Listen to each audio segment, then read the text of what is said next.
Assalamualaikum, selamat datang ke channel Cikgu Hasifah Iking. Hari ini Cikgu terangkan tajuk bab 5 ungkapan algebra tingkatan 1 untuk subtopik sebutan serupa dan sebutan tak serupa. Okay, standard pembelajarannya mengenal pasti sebutan serupa dan sebutan tidak serupa ya. Okey, sebutan serupa ya. Sebutan serupa dalam satu pemboleh ubah ya. Pemboleh ubah ialah kuantiti ya atau nilai yang tidak diketahui ya tapi ada nilai ya dan kita ungkapkan dalam huruf ya. Iaitu sebutan serupa dalam satu pemboleh ubah ialah sebutan-sebutan yang mempunyai pemboleh ubah yang sama ya. Pemboleh ubah yang sama maksudnya huruf yang sama ya dan kuasanya satu ya. Dan kuasanya sama ya, sama. Misalnya 3M dan negatif 2M ya. Okey, 3M, M kuasanya 1 ya.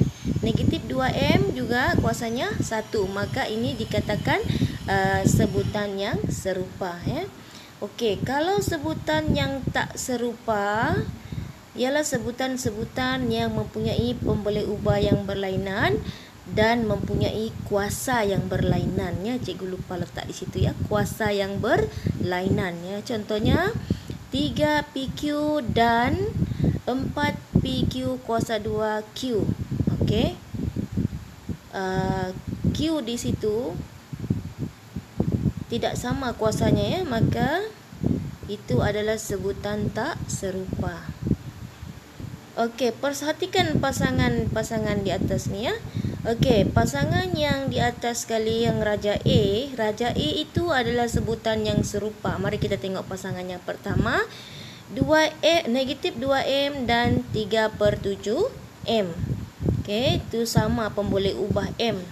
Yang kedua PQ/3 dan 6.9PQ. Okey, ini adalah sebutan yang serupa, kuasanya 1 ya. Okey, 6AB dan 7BA juga serupa ya, walaupun dia punya susunan pemboleh ubahnya tidak sama tapi sebenarnya dia punya pemboleh ubah sama ya, kuasanya 1. 5K kuasa 2 dan negatif K kuasa 2, K kuasa 2 sama ya. Okey, itu dalam raja ini semua pasangan yang serupa. Kita lihat pada raja B ya. Raja B, tengok raja B, 2V dan 2W pasangannya pemboleh ubahnya tidak sama, maka itu adalah sebutan yang tidak serupa. Lihat lagi pada yang gambar yang kedua ya, 5XY dan negatif YZ. Okey, tidak sama ya. Pemboleh ubahnya tidak sama, maka itu adalah sebutan yang tidak serupa. Seterusnya 9X kuasa 2 dan 8X juga tidak sama. Seterusnya 3M kuasa 2N dan 1/4MN kuasa 2. Okey, ini mengelirukan sedikit ya. Awak lihat ya. Pasangan yang pertama M kuasa 2 ya, yang kedua M. Okey, yang pertama N, yang kedua N kuasa 2. Okey, ini adalah sebutan yang tidak serupa ya. Hati-hati dengan tanda begini ya, kadang-kadang dia mengelirukan. Okey, kenal pasti pasangan sebutan berikut ia serupa ataupun tidak ya. Okey, kita tengok 4XY dan XY/2 XY kuasa 1 serupa. Jadi itu adalah sebutan serupa. 12PQ dengan 12PR, PQ dan PR tak serupa ya. Okey, ABC, BCA, pemboleh ubah ABC dah sama dengan BCA ya. Okey, yang D negatif 7H, 6H kuasa 2 tak sama. Walaupun pemboleh ubahnya sama tetapi kuasanya tidak sama, maka kita katakan itu adalah sebutan tidak serupa. Kita lihat contoh lagi. Okey, 4M sama 4M.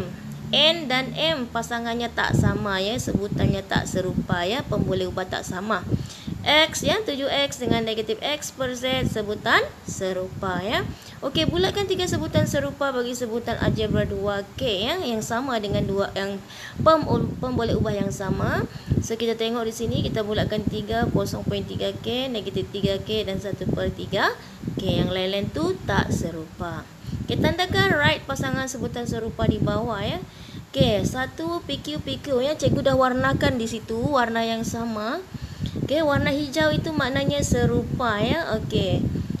Merah X kuasa 2, satu pasangannya X saja, confirm tak serupa ya. UST, VST tak serupa ya. HJK, JHK sama ya. W, UV, UV tak sama. MN kuasa 2, N kuasa 2M sama ya. Okey. Tentukan serupa ataupun tidak ya. Kalau 6S dengan negatif S serupa ya. 7P dan 7Q tak serupa. 1/X dengan 2X tak serupa. Kenapa? Walaupun pemboleh ubahnya sama ya. Okey, kalau 1/X, X-nya di bawah, maksudnya 1 bahagi X bila kita tukarkan dia akan jadi X negatif 1 ya. Bila kita naikkan X ke atas dia akan jadi X negatif 1. Kuasanya jadi negatif 1 ya, bukan kuasa 1, maka tak serupa. Km per 10, 0.2M serupa ya. W dengan Y tak serupa. H dengan N tak serupa. Okey, habis. Jadi cikgu harap pelajar boleh faham ya, berkaitan dengan ungkapan algebra yang melibatkan sebutan serupa dan sebutan tak serupa ya. Okey, jumpa lagi di kelas akan datang. Jangan lupa tekan butang subscribe, like, share and comment. Terima kasih.